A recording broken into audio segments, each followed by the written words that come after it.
నమస్తే, welcome to NSTV news. ముందుగా ముఖ్యాంశాలు. Ramagundam police commissionerate Kotapalli police station పరిధిలోని పారేపల్లి గ్రామానికి చెందిన ఆత్రం లచ్చన్న భార్యతో కలిసి గత కొన్ని నెలల క్రితం తెలంగాణ ప్రభుత్వం పోలీస్ శాఖ ప్రజలకు చేస్తున్నటువంటి వివిధ రకాల సహాయ సహకారాలు, లొంగిపోయిన మావోయిస్టుల పట్ల చూపిస్తున్న ఆదరణను గురించి తెలుసుకుని తాము కూడా కుటుంబ సభ్యులతో కలిసి ప్రశాంత జీవితం గడపాలని నిర్ణయించుకొని లొంగిపోయినాడు. పోలీసు వాళ్ళ ద్వారా మేము జనజీవన సేవంతులు కలిసిన కాడ నుండి మాకు రేషన్ కార్డు, ఆధార్ కార్డు, పైసలు అంటే రివార్డు ఇచ్చారు. మాకు కంటి ఆపరేషన్ కూడా అయింది. ఇవన్నీ మంచి పోలీసుల ద్వారా మాకు అన్నీ మంచిగానే సౌకర్యాలు కల్పించింది. కాబట్టి మాకు మంచి అనిపిస్తుంది, సంతోషం అనిపిస్తుంది. ఇంకా ఇల్లు కూడా కల్పిస్తాను. అది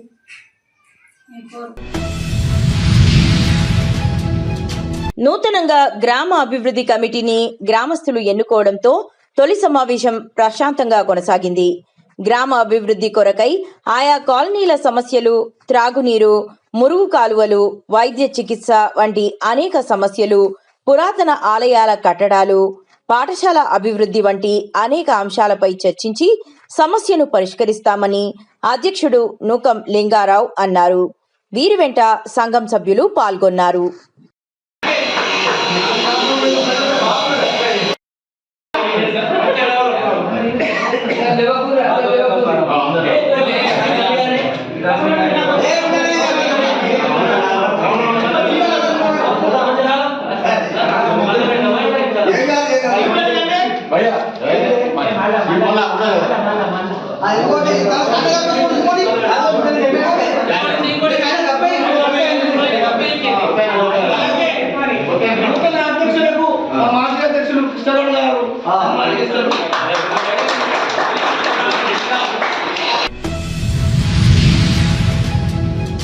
ఆత్రేయపురం మండలం అంకంపాలెం గ్రామంలో కుదప కృష్ణమూర్తి మరియు జిల్లా వ్యవసాయ శాఖ ప్రకృతి వ్యవసాయ ఆధ్వర్యంలో ఏర్పాటు చేసిన ప్రకృతి వ్యవసాయ అవగాహన సదస్సు కార్యక్రమంలో మాట్లాడుతున్న టీడీపీ పోలిట్ బ్యూరో సభ్యులు రెడ్డి సుబ్రహ్మణ్యం.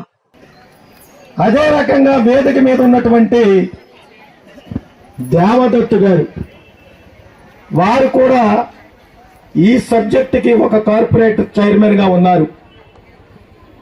మరి అధ్యక్షులు ఒక ఆదేశాలు ఇచ్చారు. కృష్ణమూర్తి గారు మెయిన్ మనందరి కలయికకి కారణభూతులు ఎవరంటే మన పెద్ద ఆయన కుదప కృష్ణమూర్తి గారు.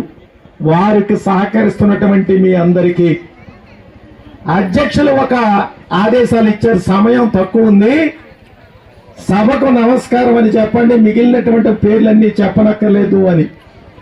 వారి ఆదేశాలను శిరస ఆవహిస్తూ వేదిక మీద ఉన్నటువంటి అతిరథ మహారాజులందరినీ పేరు పేరున సంబోధించలేదని అన్యదా భావించవద్దని వారికి మనవి చేసుకుంటూ, పెద్దలారా, ఈ కార్యక్రమానికి తిలకించడానికి విచ్చేసినటువంటి ప్రకృతి వ్యవసాయం చేస్తున్నటువంటి రైతులారా, పుర ప్రముఖులారా, మీడియా పత్రికా విలేకరులారా, అందరికీ కూడా మహిళా మనులకు ప్రత్యేకించి నా నమస్కారాలు తెలియజేస్తూ ముందు ఒక్క విషయం చెప్పి సెలవు తీసుకుంటాను.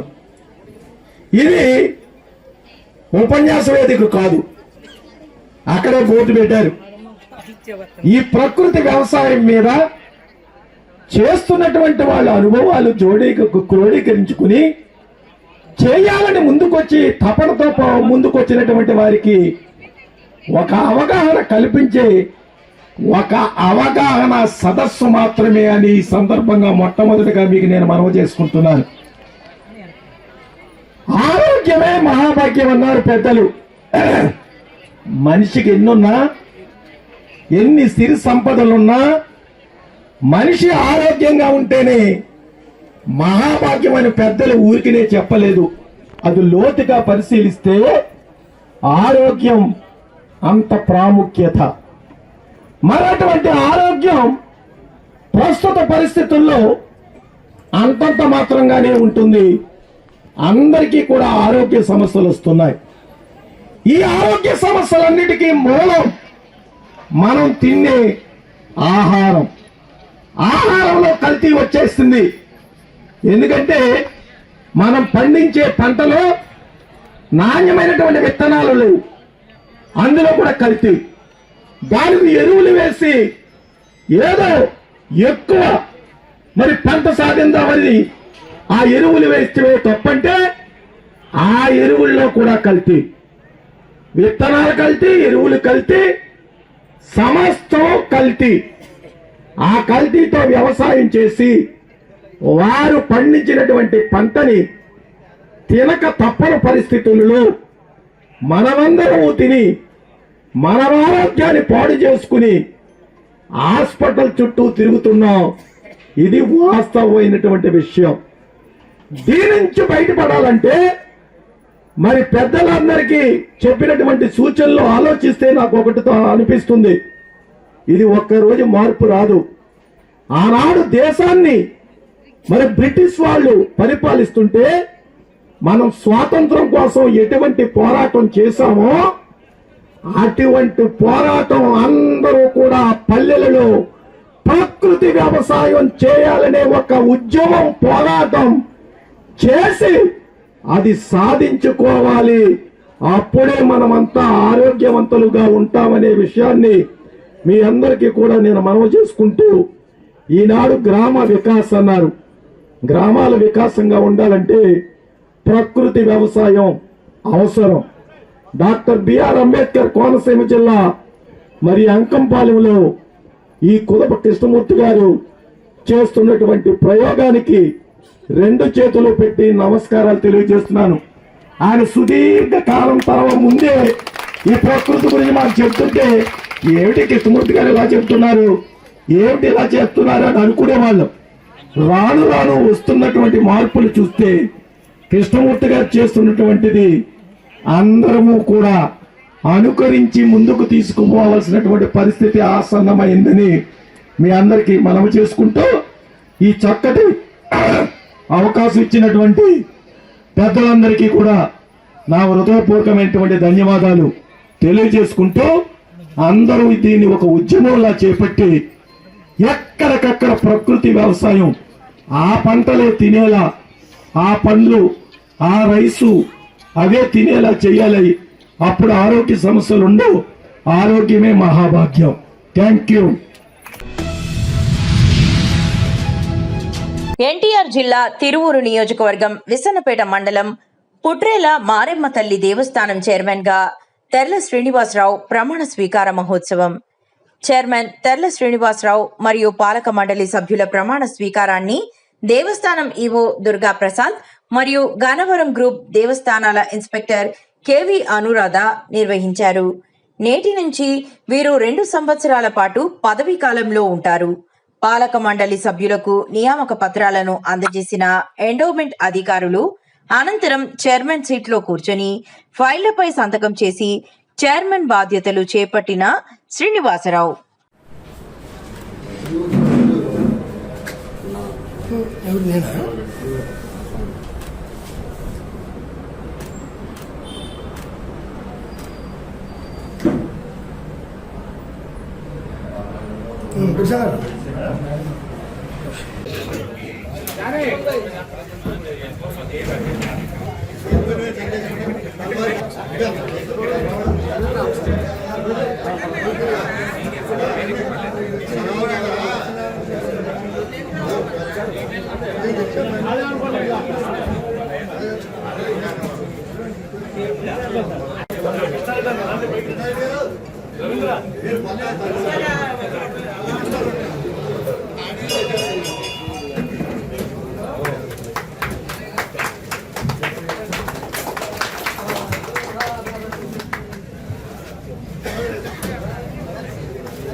బీఆర్ఎస్ వర్కింగ్ ప్రెసిడెంట్ కేటీఆర్ మంగళవారం మెట్పల్లిలో స్వల్ప విరామం తీసుకున్నారు.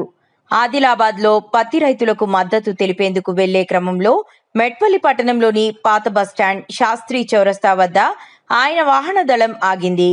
ఈ సందర్భంగా కోరుట్ల మాజీ ఎమ్మెల్యే సంజయ్ కుమార్ తన కార్యకర్తలతో కలిసి కేటీఆర్ కు పూల మొక్కతో స్వాగతం పలికారు. స్థానిక బీఆర్ఎస్ నాయకులు కేటీఆర్ కు తేనీటి విందు ఏర్పాటు చేశారు. కార్యకర్తలు పెద్ద సంఖ్యలో చేరి సీఎం సీఎం అంటూ నినాదాలు చేయడంతో అక్కడ అల్లరి ఉత్సాహ వాతావరణం నెలకొంది. కొంతసేపు అభిమానులతో మాట్లాడిన కేటీఆర్ అనంతరం ఆదిలాబాద్ వైపు ప్రయాణం కొనసాగించారు. ఈ కార్యక్రమంలో పలు మండలాల బీఆర్ఎస్ నాయకులు, కార్యకర్తలు పాల్గొన్నారు.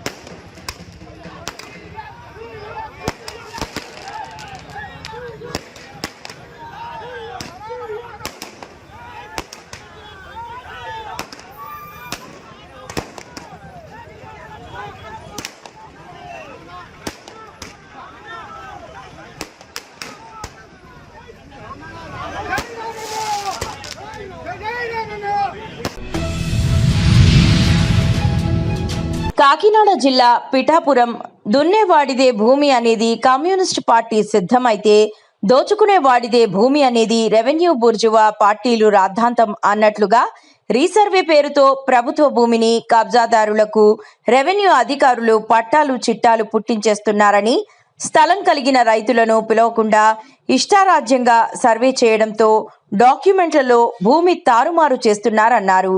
ఇది సరిచేయమని మాధపురం, జల్లులూరు ఇలా కొంతమంది రైతులు రెవెన్యూ అధికారులు చుట్టూ తిరుగుతున్నా పట్టించుకోవడం లేదని, కొంతమంది చిన్న రైతులు సిపిఐ నాయకులు సాకా రామకృష్ణ పాడాపిటికి సోమవారం ఫిర్యాదు చేశారు. మా నాన్నగారు నాకు తెలిసి 1978లో 50 సెంట్ల భూమి ఇచ్చారు. మొన్న రీసర్వేలో నా భూమిలో 8 సెంట్ల భూమి తీసుకుని వేరే వాళ్ళకి కలిపేశారు. నా భూమి నాకు ఇప్పించవలసిందిగా అధికారులు కోరుకుంటున్నాను.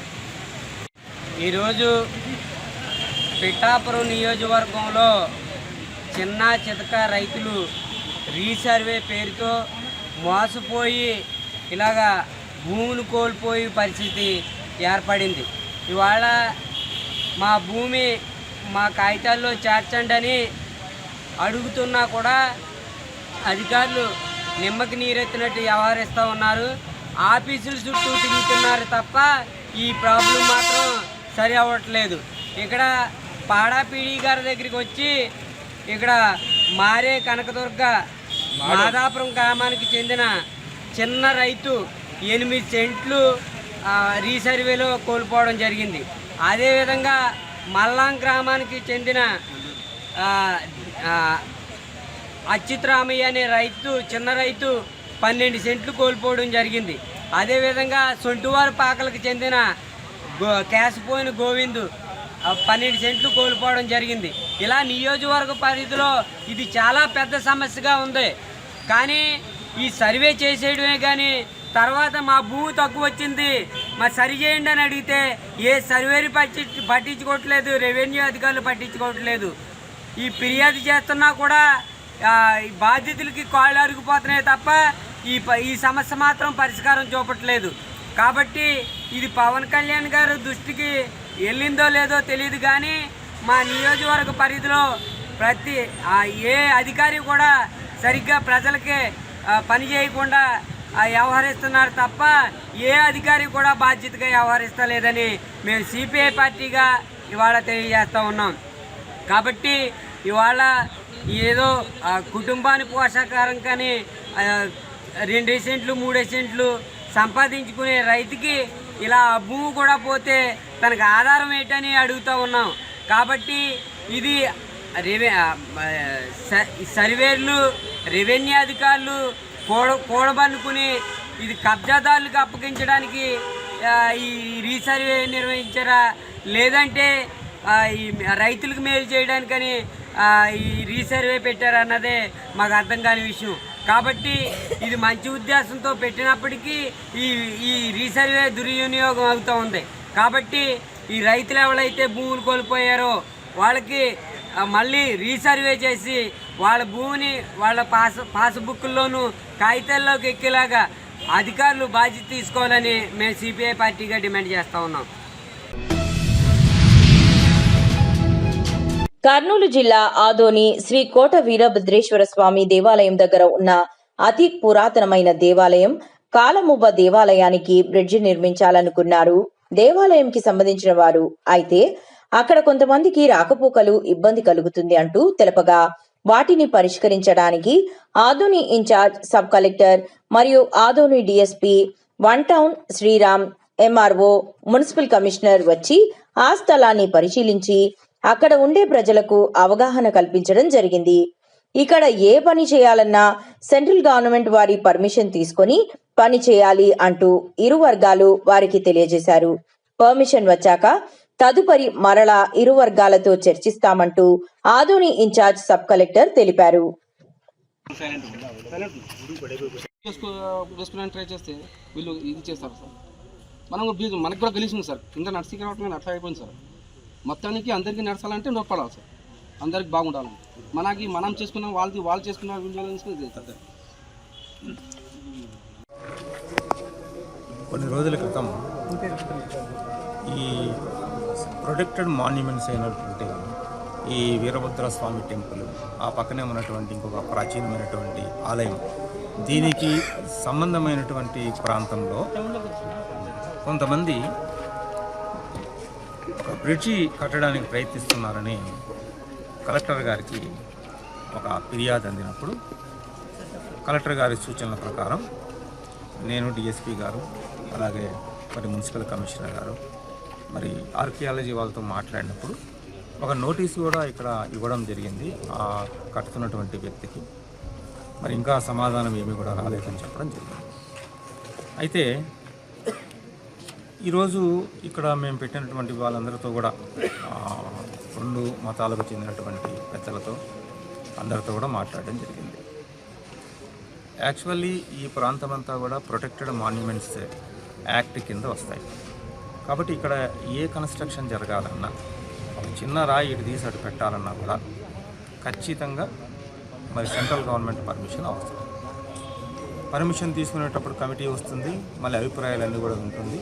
ఎవరికి కూడా అబ్జెక్షన్ లేకపోతే వాళ్ళకు ఉన్నటువంటి యాక్ట్ ప్రకారం చర్యలు తీసుకోవడం జరుగుతుంది. సో ఎవరు కూడా చేయకూడదు. అదే విషయాన్ని ఇరు పక్షాల పెద్దలకు కూడా చెప్పడం జరిగింది. ఎందుకంటే ఆదోని పట్టణంలో ఎక్కడ ఏ ప్రాంతం అభివృద్ధి చేయాలన్నా దానికి సంబంధించినటువంటి డిపార్ట్మెంట్ దగ్గర నుంచి పర్మిషన్స్ తీసుకోవడం తప్పనిసరి. కేవలం ఇటువంటి మనకి అవగాహన లేకుండా చేసే పనుల వల్ల ఎటువంటి ఉద్రిక్తతలు కానీ లేదా సామరస్యం దెబ్బతినడం కానీ జరగకూడదు. అందుకనే ఈరోజు అందరితో కూడా మాట్లాడి వాళ్ళకు విషయం చెప్పడం జరిగింది. అలాగే వాళ్ళ అనుమతుల కోసం అప్లై చేశామని కూడా చెప్పారు. మరి ఆర్కియాలజీ డిపార్ట్మెంట్ హెడ్తో కూడా మాట్లాడి తర్వాత మరి వాళ్ళు ఎటువంటి నిర్ణయం తీసుకుంటారో దాన్ని బట్టి ముందుకు వెళ్ళడం జరుగుతుంది. అప్పటి వరకు ఇక్కడ స్టేటస్ కో మెయింటైన్ చేయాలని, అలాగే ఒక చిన్న గుంట తీస్తున్నారు, అది ఇబ్బంది అవుతుందంటే దాన్ని కూడా రాళ్లతో పూడ్చి వేయడానికి చెప్పారు. అది కూడా అలాగే చేయాలని, ఎవరికి కూడా ఎటువంటి అసౌకర్యం కాకుండా అందరూ కూడా బాధ్యతగా నడుచుకోవాలని నేను మనవి చేస్తున్నాను. Thank you. జరిగిన సంఘటనలు అందరూ చూసినారు. ఎందుకంటే ఇది వారం నుంచి జరుగుతుంది. మా ఆయన ఆచార్య గారు సొంత ఖర్చు పెట్టి ఒక 20-30 లక్షలు ఖర్చు పెట్టి బుక్ చేయాలనుకున్నాను. కానీ ఆయన తెలీదు ఎట్లా పోతే ఇది సాల్వ్ అవుతుందని చెప్పి అక్కడ కూడా ఒక మసీదు ట్రస్ట్ ఉంది. ఆ ట్రస్ట్ ముతవల్లీలు అయితేనేమి, మెంబర్స్ అయితేనేమి, వాళ్ళు కూడా మనకు కూడా అక్కడ మసీదు ఉంది, మేము కూడా పోవాలా, మనం ప్రే చేసుకోవాలా, అయిన తర్వాత ఉరుసు జరుగుతుంది, మనకు కూడా చాలామంది వస్తారని చెప్పడం జరిగింది. నేను ఒకటే చెప్తున్నా, అందరి తరపున, ఇటు హిందూ కానీ ఇటు ముస్లిమ్స్ కానీ ఇద్దరు తరపున నేను ఏం చెప్తున్నానంటే, నేను భారతదేశంలో పుట్టినా నేను కోరుకునేది ఒకటే, మా ఆదోని శాంతిగా ఉండాలి, హిందూ ముస్లిమ్స్ ఎప్పటికీ నవ్వుకుంటూ ఉండాలి, కలిసిమెల్లిగా ఉండాలి, అన్ని పండుగలు కూడా కలిసిమెలిసి చేయాలని చెప్పి నా అభిప్రాయం. దీంట్లో రాజకీయం త్యాము, నాకు అవసరం కూడా లేదు రాజకీయం. ఒకటే, ఇక్కడ ఉన్నటువంటి దాదాపు 2,75,000 మంది ఓటర్స్ అంటే 3 లక్షల మంది ఉన్నారు. ప్రతి ఒక్కరు హిందూ, ముస్లిం, క్రిస్టియన్స్ సరి సమానంగా మనమంతా అన్నదమ్ములుగా మెలుగుదాం. ఆదోని అభివృద్ధి చేసేదానికి మా దృష్టి అంతా సారిస్తాం. ఎప్పటికనీ ఒకప్పుడు జరిగిన మనకు మా మనసులో వద్దు, మనంతా ఈరోజు అందరూ కలిసికట్టు ఉందాం, అందరూ చేసుకుని తింటున్నారు, అందుకని అదే కావాలి. వాళ్ళు చెప్పినట్లు, మన వాళ్ళు చెప్పినట్లు రేపు పొద్దున్న రెవెన్యూ కానీ పోలీస్ కానీ కర్నూలు ఆర్జల్ కానీ ముగ్గురు డిపార్ట్మెంట్ వాళ్ళు పర్మిషన్ తీసుకుని దాన్ని ఏ ప్రకారంగా చేయాలో వాళ్ళు కూర్చుని ఎట్లా చేస్తే బాగుంటుందని చెప్పి దాన్ని ఆలోచన చేసి దాని ప్రకారం చేస్తామని చెప్పి ఇక్కడ జిద్దు కానీ ఎవరికి లేదు. జిద్దే వద్దు మనమంతా జిద్దొద్దు. వాళ్ళ అధికారులు చెప్పినట్లు ఇంజనీరింగ్ సెక్షన్ చెప్పినట్లు డిపార్ట్మెంట్ వాళ్ళు చెప్పినట్లు సరిసమానంగా అందరికీ న్యాయపరంగా చేస్తామని చెప్పి ఈ మీడియా ద్వారా తెలుపుకుంటున్నాం. నా పేరు దేవశెట్టి ప్రకాష్ అదోని. కాకినాడ జిల్లా జగ్గంపేట నియోజకవర్గం కిర్లంపూడి మండలం భూపాలపట్నం గ్రామంలో వెలిసినటువంటి శ్రీ పంచాయతన రామలింగేశ్వర స్వామివారి ఆలయం నందు కార్తీక మాసం 4వ సోమవారం సందర్భంగా కిర్లంపూడి టీడీపీ మండల అధ్యక్షులు అయినటువంటి వీరన్ రెడ్డి కాశీబాబు ఆధ్వర్యంలో 1,00,000 దీపాలంకరణ కార్యక్రమం నిర్వహించడం జరిగింది. అందులో భాగంగా చుట్టుపక్కల 4 గ్రామాల నుంచి కూడా భక్తులు తరలివచ్చి ఈ యొక్క కార్యక్రమంలో పాల్గొనడం జరిగింది. గ్రామ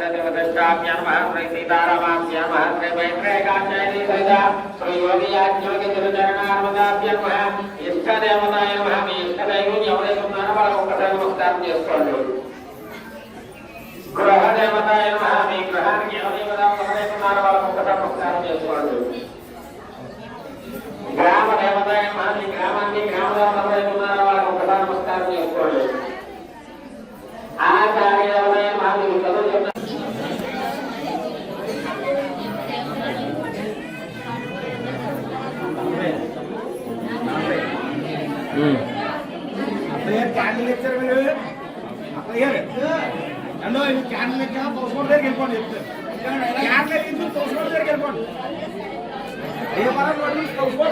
చుట్టూ కూడా ఉన్నాయి.